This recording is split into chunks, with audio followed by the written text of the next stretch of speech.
Today on Locked On Rockies, early power rankings have the Rockies at the bottom. Not surprising, but are they sleeping on the club a little bit? Because I'm not as impressed by some of these teams above the Rockies. Just only a couple of them, though. You are Locked On Rockies, your daily Colorado Rockies podcast. Part of the Locked On Podcast Network, your team every day.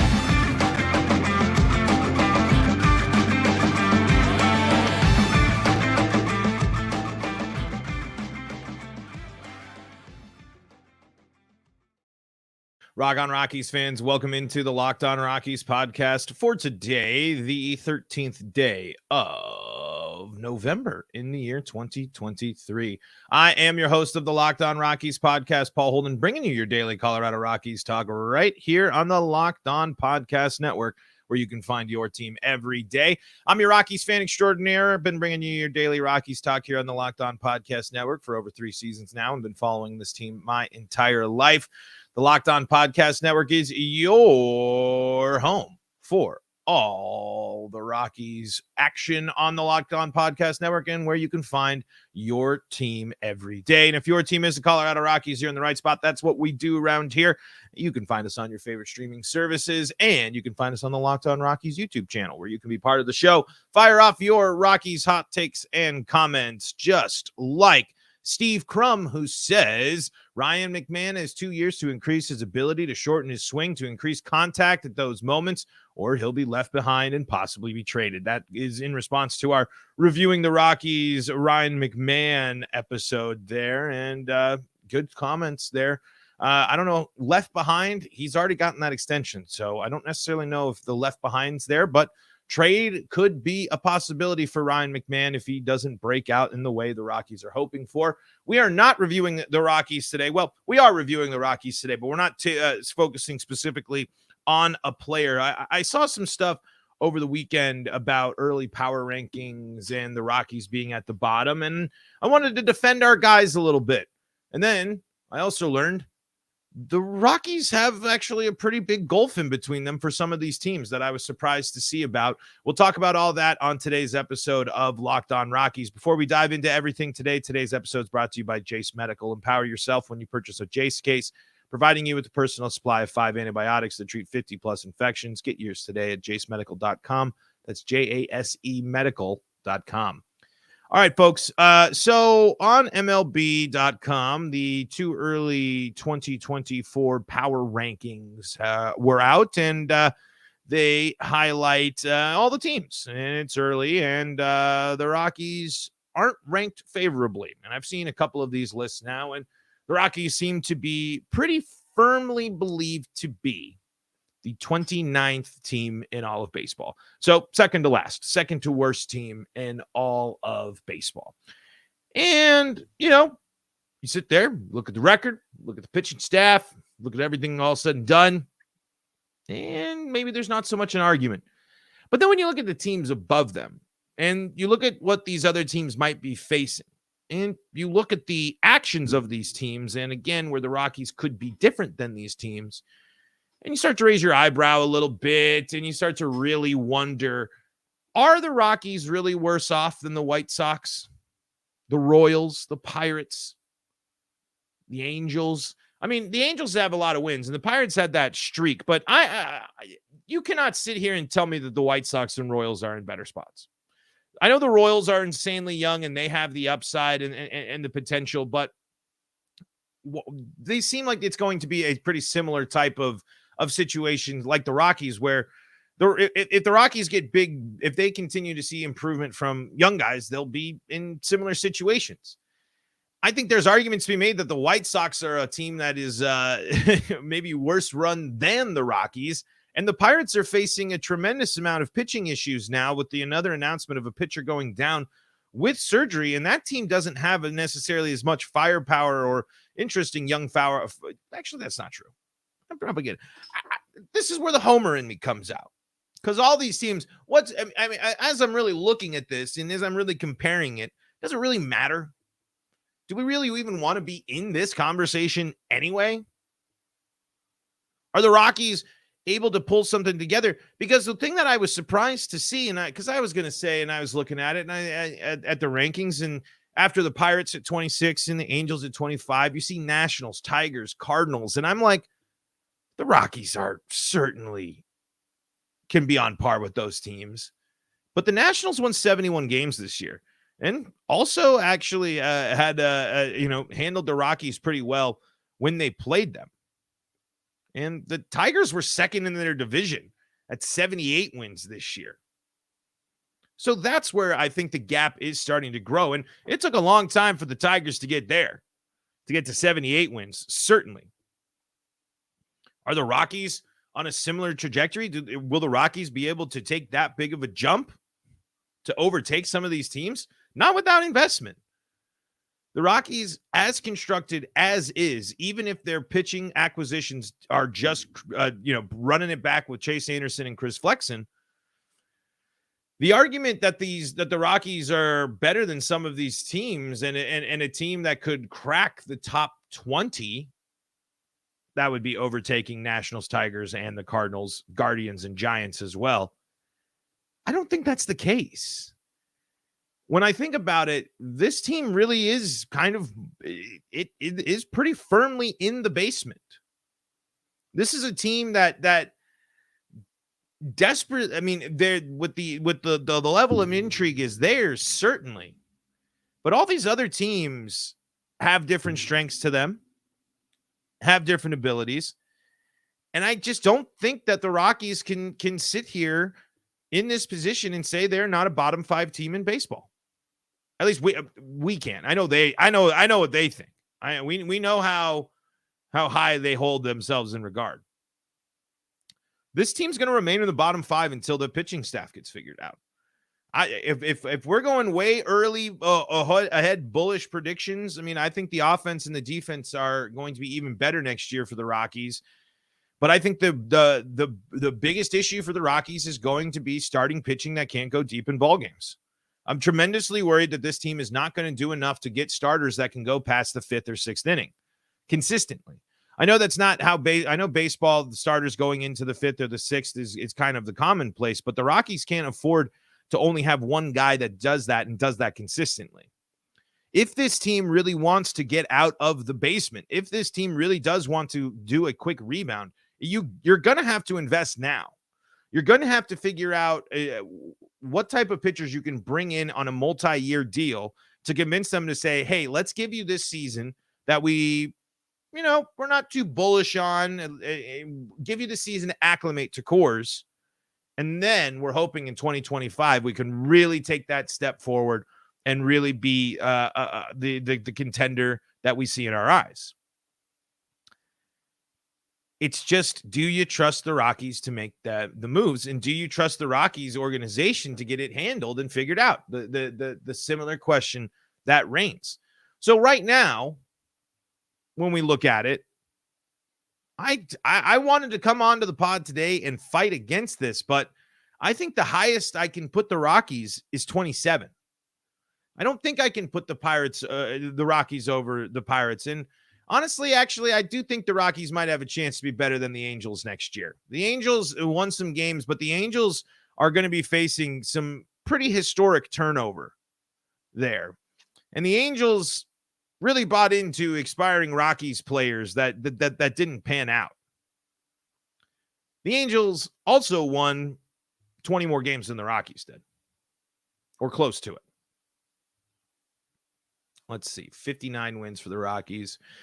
So it's a little less than that. 14 more games than the Rockies. They also had Shohei and Mike Trout on some of those for those games. And I think if you take those two away, there's nothing there. So there is the path out of the basement, but I'm not. Change has got to be made. But the question is, do you trust the Rockies more than these other teams? That's an interesting comparison, I think, to make when you're looking at this, as our conversation about trust in the front office continues. Let's do that. Let's talk about, again, some of the unique factors the Rockies have compared to these other teams that would make them able to bounce back quicker than them. We will do that and more coming up in segment number 2 of today's episode of Locked On Rockies. Before we do that, got to tell you about the title sponsor of today's episode, and that is Jase Medical. Jase Medical has you covered whether you're on extended travel, bracing for a major weather event, or limited by another supply shortage. You are covered when it comes to antibiotics and other medications you might be interested in. All that you can get handled with a board-certified physician that is able to walk you through and guide you to what you might need. Thanks to our partners at Jase Medical, life-saving antibiotics and a long list of daily medications can be ordered in a 1-year supply. Even ED generics for Cialis, Viagra, and Revito prescriptions. Go online right now at jasemedical.com to receive your 12-month supply on daily medication. Remember to use the promo code LOCKEDON at checkout for a discount as well. A verified customer had this to say about Jase. I'm thankful for this service. Supply chain issues caused me to cut pills in half to have it. I've ordered most of my daily meds with a year's supply. I also ordered the antibiotic kit. I feel secure now. Prices are lower than local pharmacies. I highly recommend this for everyone. If you or someone you know would like to get some peace of mind by having a year's supply of any daily medicine, go to jasemedical.com to see if it's offered for you. That's jasemedical.com, and you can use the promo code LOCKEDON for $20 off your purchase. $20 off your purchase at jasemedical.com, JASE medical.com. This is the Locked On Rockies podcast for free and streaming on your favorite streaming service, bringing you your daily Colorado Rockies talk right here on the Locked On Podcast Network, where you can find your team every single day. If your team is the Rockies, you're in the right spot. And thank you for finding us free on your favorite streaming services and the Locked On Rockies YouTube channel, where your subscription to the show is the easiest way to help us grow. And folks, if you have comments on the Rockies power rankings, you can leave them in the comments section of the Locked On Rockies YouTube section. Thank you to all our everydayers out there for making us your first listen every day. Talking Rockies early power rankings here. And if you want to see where the Rockies stack up compared to the rest of the NL West in this all too early power rankings, Dodgers have the highest ranking at number 7. D-backs come in at 11. Giants are at 20. The Rockies at 29. This is, again, MLB.com's way too early power rankings, voted on by 1, 2, 3, 4, 5, 6, 7, 8, 9, 10. It looks like 11 contributors there to MLB.com contributing to the power rankings. And, of course, that's the question. That's the topic. Are the Rockies deserving of the second lowest spot? Well, you look at the record, you look at the performance of the team last year, and you say, yeah. But I'm sure at the bottom there, and when they were doing this, you could probably put things in different orders for each of those teams. But the Rockies were pretty darn close to both, finished above the Royals in terms of wins last year, having 3 more wins than the Royals did last year. Only 2 wins below the White Sox, who were supposed to be a team that was going to have great success last year and really fell apart. The jump kind of comes after those teams again when you get to the 76 win Pirates and you get to the Angels at 73 wins above there. But again, I think the fall off is going to be tough for the Angels. I think the Angels have the potential to plummet to be a really bad team next year. And maybe I'm out of line. Maybe, again, I'm not too well versed with the Angels. But I'm not going to lie. The Angels have mishandled everything. And to be totally honest, I was of the camp of trade Shohei. I think that the moves the Angels made, and when you really look at it, and like you could be excited and stuff, but if I was an Angels fan, and I think this was already rightly criticized, and the big Angels move was make a bunch of trades with the Rockies, I'm not necessarily super confident by that. I'm glad Mike Moustakas worked out for them for more often than not, but Grichuk and Cron didn't seem to do much, and Carlos Estevez goes there and has probably his best season ever, or not? Yeah, was it Carlos Estevez? Yeah, it was Carlos, wasn't it? Yes. I don't know why I just had a total brain fart there. But anyway, if that team loses Shohei, And they really, and if they lose, well, when they lose Shohei, because I don't think he's going back, you got to move Trout. I at that point, if you're not going to maximize getting the haul for both of them, you got to go now. Because Mike Trout would be someone that lots of teams would trade for. And there are teams that have log jams, especially pitching log jams, if you really want to build up an elite pitching staff there, which seems to be a problem with the Angels. You have these key trade pieces. So are we more confident in these other teams to figure it out and to get better and to sustain it and to have more sustainable success than the Rockies at the bottom of the order? Can the Rockies carve a path back to being in the bottom 10 instead of the bottom 5, the bottom 2? Sure, certainly. But they're going to have to, it's going to take a significant step. I mean, for the Rockies to turn things around and win 15 plus more games next year, that's going to be a tall task for this team. Plain and simple.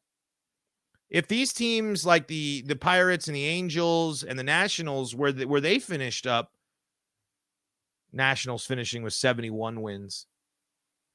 I mean, to get to 71 wins, the Rockies would have to win 12 more games next year. And are you confident that the Rockies could flip the script in those? Honestly, there is an argument that the Rockies could be up there with the low 70 win teams. There is a pathway. If the bullpen wasn't like historically blowing it, maybe it's not historically, but if there wasn't that stretch where it was the Rockies were winning ball games against everybody up until the 8th inning, and then they were losing at this point of the season, they can maybe flip the script on that. They could maybe be in the same conversation. If the Rockies rebuild is advancing rapidly, and if these young guys are as legit as they possibly could be, and the main three being Doyle, Tovar, and Jones, you might be able to outslug your way and out-hit some of these weaker teams and benefit from not playing a loaded division all the time. But it's all going to come on as a result of what the Rockies do to address starting pitching. They are the dire need of starting pitching and how the Rockies address it through this offseason is going to be it. Because if it's Chase Anderson and Chris Flexen again and Freeland and Gomber and then whatever mix mash of young arms that you're still trying to figure out, you're going to have to out-hit. You're going to have to be you're going to be facing similar situations and a similar record to this year. If the bullpen wasn't as overworked as it was,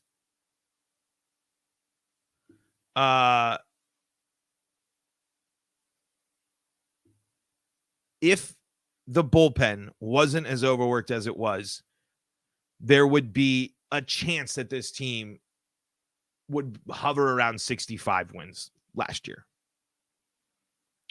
I don't necessarily think it is. I just don't know how big of a step forward this team can make. And I'm not ready to call this team a 70-win team.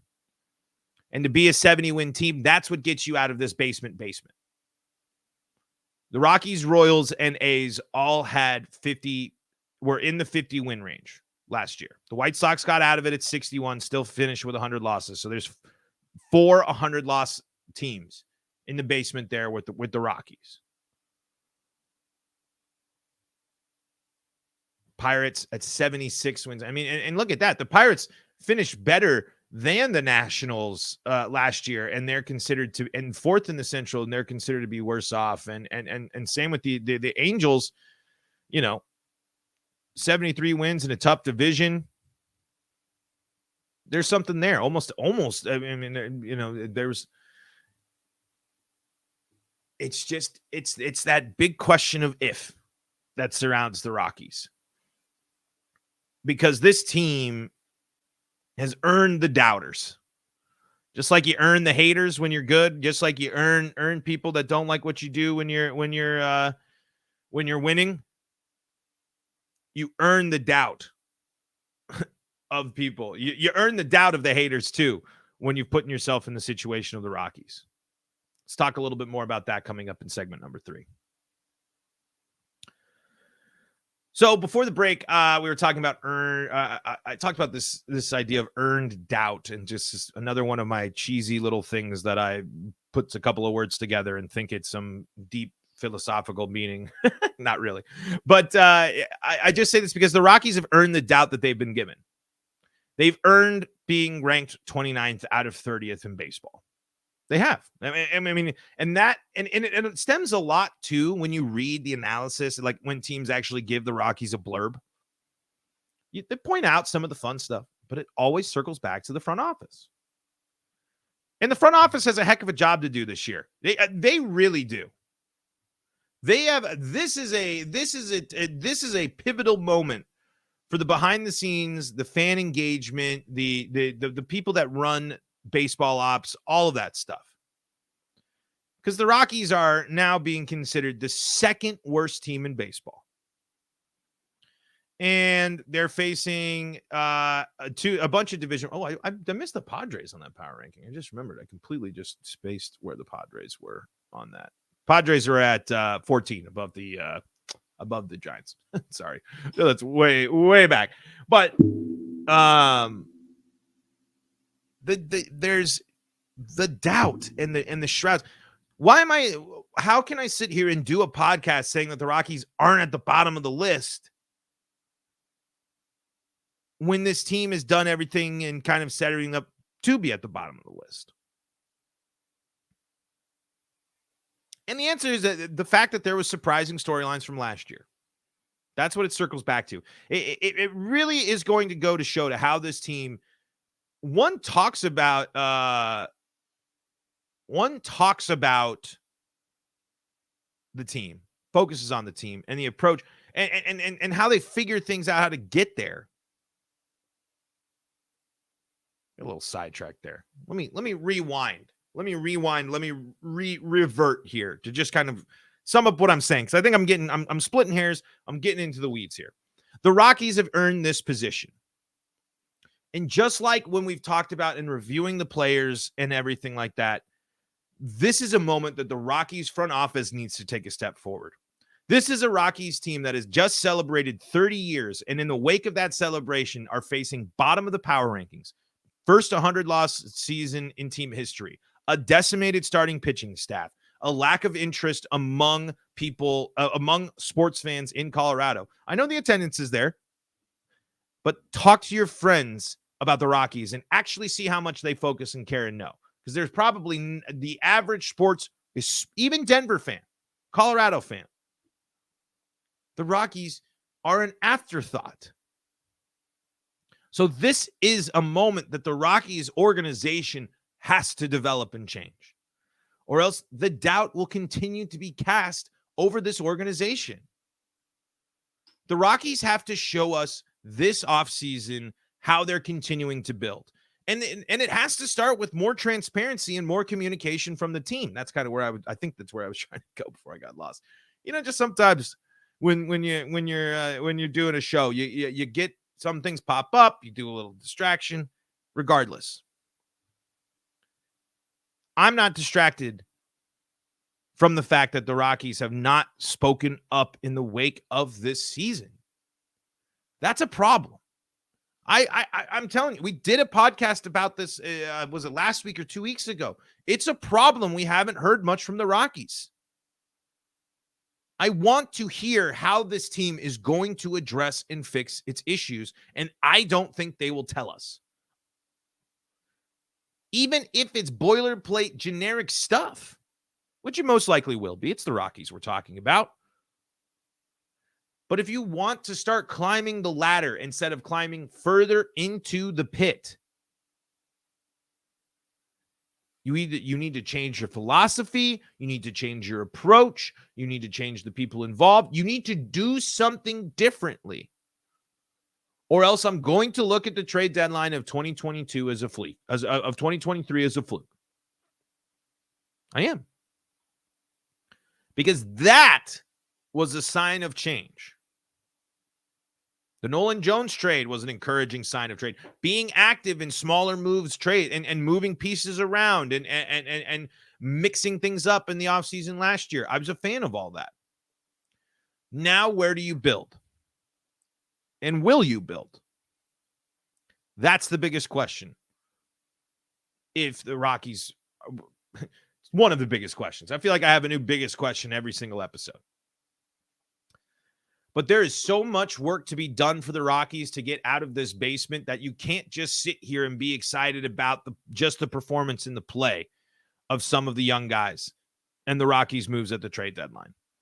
There is so much more that needs to build up and so much more that needs to come through from this that I'm not going to get, I ain't giving them the benefit of the doubt yet. I will let my homer side shine a little bit, and I will say that I don't think the Rockies are the second worst team in baseball, even with the record. But I ain't going to say they're much higher than 25th or something like that. Because some of these other teams, I got big concerns of how they're run too and how they handle business as well. All right, folks, this is going to do it for your episode today. That is going to do it for your Locked On Rockies podcast on the 13th day of November in 2023. A little bit of a wacky one from some of my from some stuff there, but more ranting and raving about the Rockies and the situation they find themselves in. Do you think the Rockies are the second worst team in Major League Baseball? Let me know in the Locked On Rockies YouTube comment section below. You can also find us on X at Paul Holden 33 or LO Rockies as well. Your subscription to the Locked On Rockies YouTube channel is easily the best way to help the show grow. Love your support there. Appreciate you tuning in each and every day, making us your first listen. You can go check out the Locked On MLB podcast, where we're actually talking to Sully of Locked On MLB tomorrow. So if you want to get with some reasons to be optimistic about the Rockies and some Manager of the Year talk as well. So don't miss out on that. That's coming your way tomorrow. But for your second listen of the day, you can check out the Locked On Buffs, Locked On Broncos, Locked On Avalanche, and Locked On Nuggets podcast. Until next time, this is Paul Holden saying so long from the Locked On Rockies podcast.